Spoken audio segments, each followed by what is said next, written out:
it could really drive. It was an incredible moment. The car drove faster and faster and continued down the track.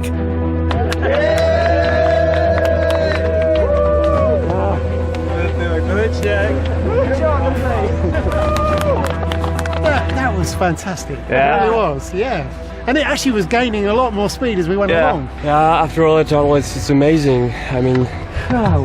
what else? This is why we came, and it's just great. It's running under its own power. Every little piece that's on the real Chiron is there.